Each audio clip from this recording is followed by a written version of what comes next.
Welcome to Michigan's World War I Centennial News Report for September 2015. I'm your host, Dennis Skupinski. This is part 2 of Mine More Coal, War Effort and Americanism in World War I posters by Dr. Antje K. Gamble.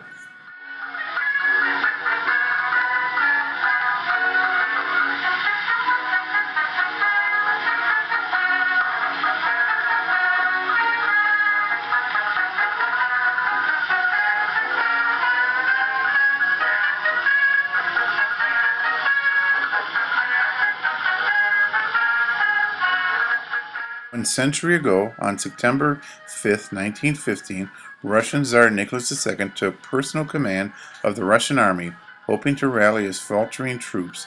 Losses to the Tsar's army from the Austro-German offensive in Galicia and Poland included over 1.4 million casualties and 750,000 captured. Russia was also weakened economically by the loss of Poland's industrial and agricultural output. Additionally, the ongoing mass exodus of Russian troops and civilians from Poland, called the Great Retreat, spurs dangerous political and social unrest in Russia, undermining the rule of the Tsar and his imperial government. On September 6, 1915, Bulgaria enters the war on Germany's side with an eye toward invading neighboring Serbia. Thus far in the war, Austria-Hungary has tried but failed 3 times to conquer Serbia in retaliation for the assassination of Archduke Franz Ferdinand. Now the Austrians, aided by Germany and Bulgaria, plan to try again. With the addition of Bulgaria, Germany now has 3 allies in the war, including Austria-Hungary and Turkey. This alliance is called the Central Powers due to their geographic location, primarily in Central Europe. On September 18, 1915, Germany announces an end to their first U-boat campaign, begun in February of 1915, which had targeted ships around the British Isles.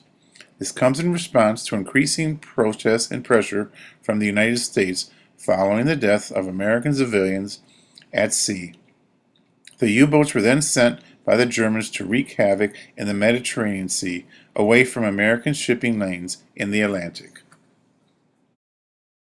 On September 25, 1915, on the Western Front, the British used poison gas for the first time as they launched an attack against the German Sixth Army in the Artois.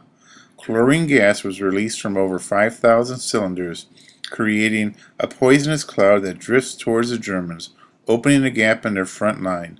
The British advanced and quickly seized their objectives, the town of Loos, but then failed to capitalize on a 4-mile-wide breach in the German lines. The Germans regrouped, and when the British resumed the attack the next day, they are mowed down by the hundreds in well-placed German machine guns. In all, the British suffered 50,000 casualties during the Loos offensive. British Expeditionary Force commander Sir John French was sacked. He was replaced by Sir Douglas Haig, the new commander of the British Expeditionary Force in France. Also on February 25, 1915, the French Second Army in the Champagne region attacks the weakest part of the German lines, creating a 6-mile-wide breach that is 3 miles deep. The German Third Army then rushes in reinforcements, regroups its defense lines, and plugs the gap. Facing strong resistance, the French break off the attack. On September 26, 1915, the French launched their third attempt to seize the Vimy Ridge from the Germans in the Artois. At this time, they secure the ridge. September 26 through September 28, 1915, in the Middle East, the British scored victory at the Battle of Kut el Amara in Mesopotamia, modern-day Iraq, as they defeat the Ottoman Turks. The resounding victory spurs an ambitious move by the British to venture onward to capture the city of Baghdad. However, that attempt fails, and the troops have to return to Kut el Amara and dig in, for dire consequences later on.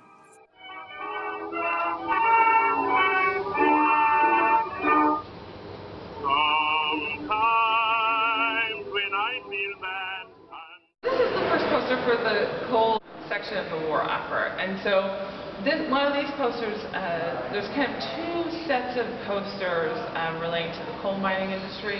One is specifically focused on consumers. So in the winter of 1917, there was actually a shortage of coal. And they already had issues with coal production and getting enough coal because of multiple reasons. First, a lot of the coal miners were leaving coal mines to start working in kind of industrial factories. It was kind of a less dangerous job, although still very dangerous, but a less dangerous job. The pay was slightly better, and so they were already having a kind of exodus from that. But also part of the problem, and that's what this poster and that poster speak to, is that they really wanted people to start ordering coal in the off-season. Right, you want to stock up so you don't, right, when you go and try and buy a snowblower in January, they're all out of stock. And so the same thing kind of happens now. And so they were trying to push people to order coal in the off-season so that in the winter, when all the major cities, the factories, all those kind of things needed coal, it wasn't slowing down the rail lines because everything had to get to the East Coast. So all of the coal, all of the steel, all of the grain, all of the meat had to go on the, all of the railways that went through the United States, most of which kind of hubbed in Chicago, which is still a problem because things get slowed down in Chicago, on its way to the East Coast to get to the ships to go abroad to Europe. And so they were trying to free up those lines by speaking to consumers and trying to get them to kind of think ahead and purchase coal in advance. And here's another one of the posters that speak to purchasing coal in advance. And this is a very different poster than the previous one. It still has text, right? Order coal now. Again, a very easy to understand, clear message. But we have this beautiful image here of the guy taking coal, delivering coal on the wagon, actually. And what's important about this is at the top we actually see the leaves. And so again, it's speaking to consumers that in the off season when it's not snowing, right, when you don't necessarily need a lot of coal, that's when you should be ordering coal because then it can be sent to you much easier. You're not putting straight on the war effort. But here we really see that there's a wide variety of illustrators working on these projects. Everyone from people who work strictly in advertising, like we saw people who work in nature illustration, children's books illustration, all the way up to fine art painters. All were part of the war effort. And so here we have the kind of central image, the heart of this exhibition. Right, mine more coal, right, stand with the soldiers in the trenches. And so again, we're equating the coal miners to the soldiers in the trenches, and have it both in the kind of language of the poster, but also in the visual language. So we have the coal miner in a kind of the symmetric stance as a soldier. So we have his axe, kind of mimicking the rifle of the soldier. And so again, this is speaking to coal miners, telling them how vital their role was. And this is important for a variety of reasons. Like I said, there were some issues with getting coal, but coal miners, in particular coal mining communities, were a point of contention in the United States. Even more than other war effort or the general population, something like 80% of coal miners were either foreign-born or first-generation immigrants. And so there was a huge anxiety about whether these people would actually help for the war effort or would they hinder it. Especially because there were a large German population. Again, they were our enemies in World War I, and so there was this huge anxiety about whether those people would go and actually mine the mines and not sabotage. And so there's all of these kind of issues coming together, both of just resources, but also of demographics that kind of pushed posters like this that specifically speak to coal miners and the coal mining community. And so, in addition to these kind of beautifully illustrated posters, there were also these informational posters, and especially for these central war effort communities, there were a lot of these informational posters. Here we can see one that kind of recites a decree from the president, specifically speaking to the coal mining community. Here again is another poster that speaks to the consumers of coal, because there was this really big push to have people conserve coal, to not only purchase it off season, but to really conserve it and use it in a kind of better way, so that more of it could be sent to the war effort. And reading through these is really interesting, because it really brings home the kind of centrality of coal for the larger war effort, but also the kind of push to have coal miners understand the importance of their job. And this is because, so not only do we have issues of not having enough coal, and that the coal miners are immigrants, but also this is the 19-teens, and so only about 20 years before there was the large union organizing and strike at the Rockefeller coal mine, where he kind of put the police in his back pocket, and they killed, I think, 20 people. And so this was really right at the time when you start to get union organizing.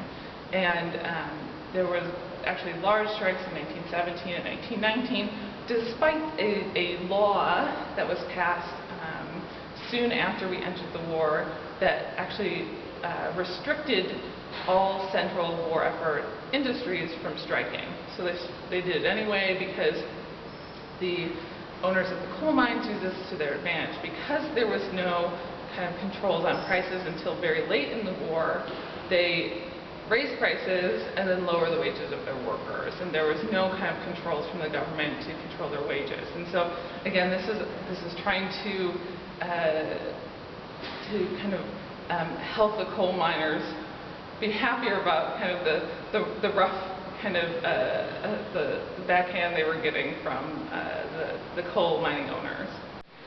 And so this is a great poster, and again it points to the fact that we have this really diverse immigrant community within the coal mines. And so again, like the kind of central poster to the exhibition, it's speaking to coal miners and telling them that they are like the boys in the trenches, right? Stand by the boys in the trenches. But it's more than that, right? Because it actually says it in multiple languages, right? Italian, Croatian, Polish, German, right? Slovenian. And so it's speaking to this huge diversity of people that were working in the coal mines. And posters like this would have been put up in the community halls, right? A lot of these coal mines, the places that the miners were living, were owned by the coal mining companies. And so they were put around the kind of central organizing places within the community and the community centers to speak to people who maybe didn't speak English, right? The nation doesn't have a national language, and so they really wanted to make sure they got all the people who never learned English to really speak to them directly, and not mediated through a foreman or something like that. And so these posters are speaking directly to the diverse population of the coal mining industry. And so here we come to the last section of the exhibition, and this is about Americanism. And so I'm using that term in the sense of thinking about how you show that what does it mean to be an American, right? And so again, we have a poster that's speaking specifically to immigrant communities, right? Many of you may have heard of these two characters. Here in the Detroit area, there are monuments to them in downtown Detroit.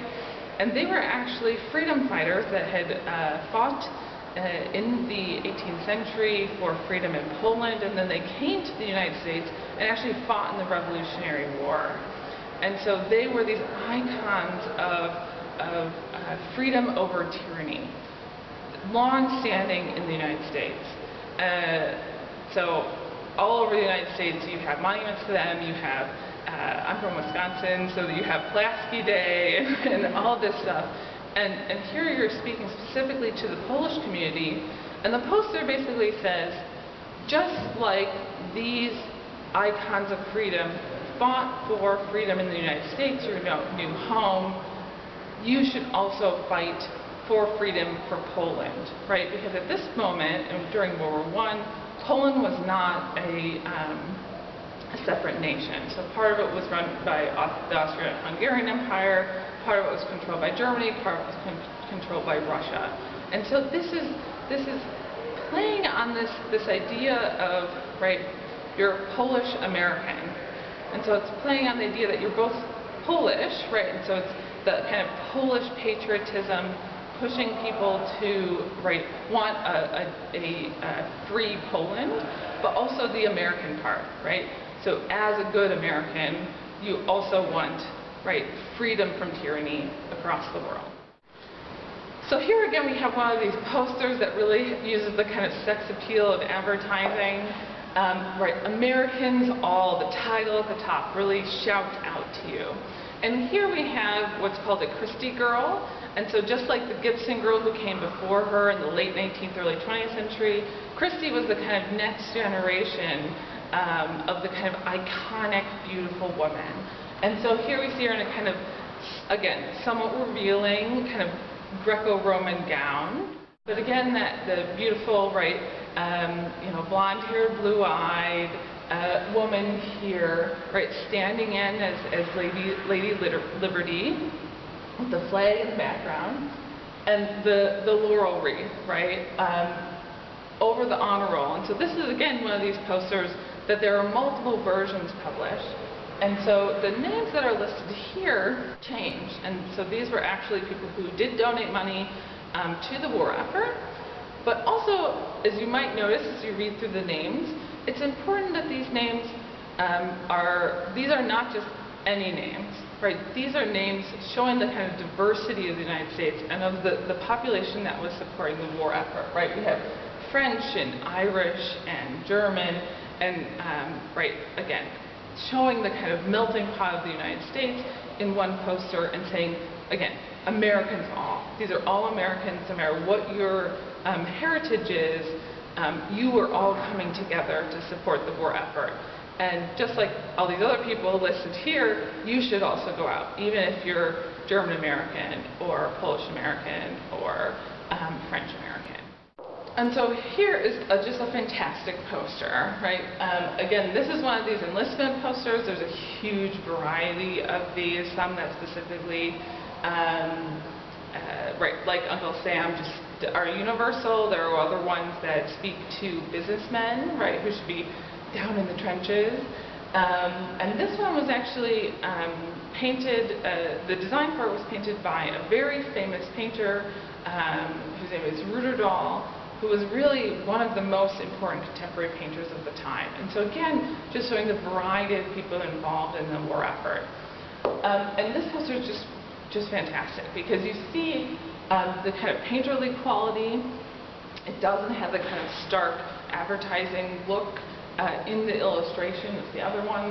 We really see a beautiful, right, we see these beautiful ships, but then it's this play back and forth between peace and war, where we have the red here and there seems to be some sort of smoke going on over here. But what's really great about this poster are the really super fun caricatures of all the combatants on the Allied side. This is also a particularly interesting poster for those of us who work on World War II because it shows the ships in allegiances, right? And so here we have Japan, right? France, United States, Great Britain, Russia, and Italy, right? And so, right, Russia always plays both sides, but for Japan and Italy, they switch sides in World War II. And actually, one of the reasons they're varied, but one of the reasons is because in the Versailles Treaty at the end of World War I, they were very much sidelined. And both Italy and Japan really had animosity toward the other Allied nations because they felt like they got the short end of the stick. For example, Italy almost got no war reparations. They lost part of their territory. a whole bunch of things that they really felt offended by. And so that was, they also, gained a dictator and things like that, but one of the impetuses. And so we see, right, this is a really interesting document to think about what the differences are between the world wars. For this one, we have this big group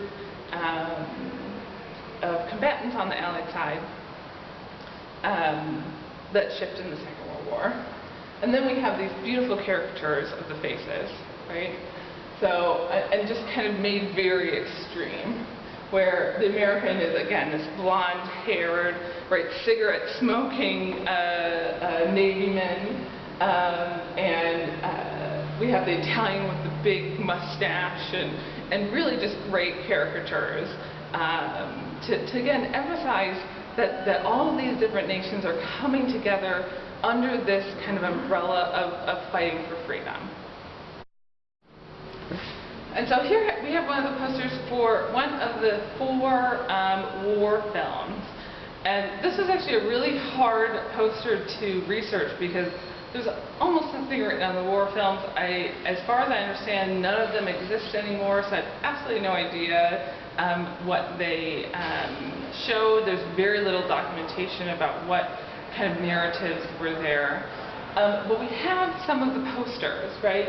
And so again, just like the previous poster, under 4 flags. And so here we have the Italians and the Americans, the French and the British, right, all fighting together under 4 flags. And so this, again, is another one of the posters that comes in multiple languages. And so here we have, right, unity for a victorious peace, right? So this is in Italian. It's also published in English and in French. Again, thinking to the fact that we can take, right, someone who might be from Italy or from France, right, French and Italian Americans, and show them that you're also fighting for your old countrymen. And so here we come to the final poster of this exhibition, and I really wanted something kind of to yell out at you. And again, it speaks to these large themes, right? This is the illustration of this poster, again, very reminiscent of advertising of the time period, and like all of these, it uses very contemporary fonts and different kind of aspects of advertising. But this really yells, right? And this is speaking to now both immigrants and so-called old stock Americans. And so, are you 100% American, right? It's no longer just speaking to immigrants, but speaking to the entire population to prove it, right? To show that you're an American, to show that you support the American cause, that you support the American fight for freedom. Because remember, this is a very unpopular war, right? Even though the Centennial was very tragic, Wilson ran his 2nd term after that on staying out of the war, right? But then when Germany decided that they weren't going to not bomb cruise ships anymore, that they were not going to put up with the fact that America was sending munitions and things to the front, that is really the impetus that put us into the war.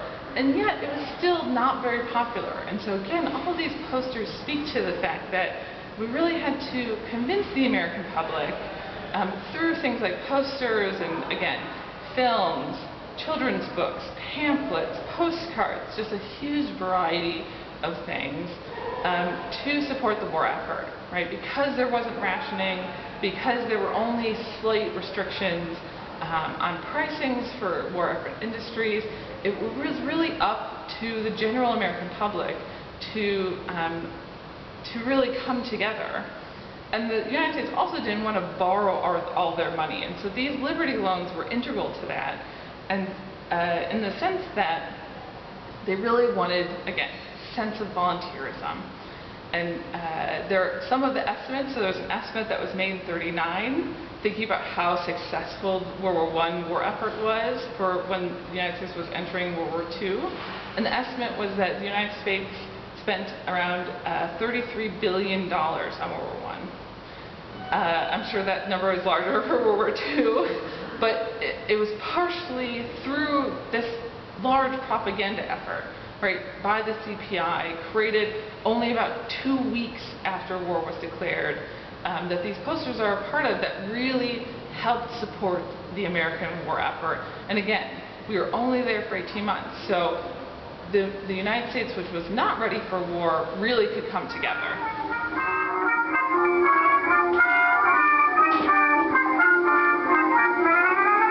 Little girl, don't cry, I must say goodbye till we hear the bugle call. And the pipe and drum beat the fellows come where the flag waves over all. Oh, I love you so, it is time to go, and the soldier in me you'll find. When on land or sea they need boys like me, you would not have me stay behind. So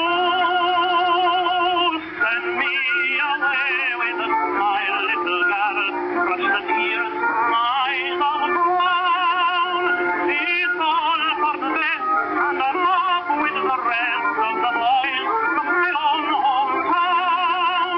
It may be forever we part, little girl, and it may be for only a while.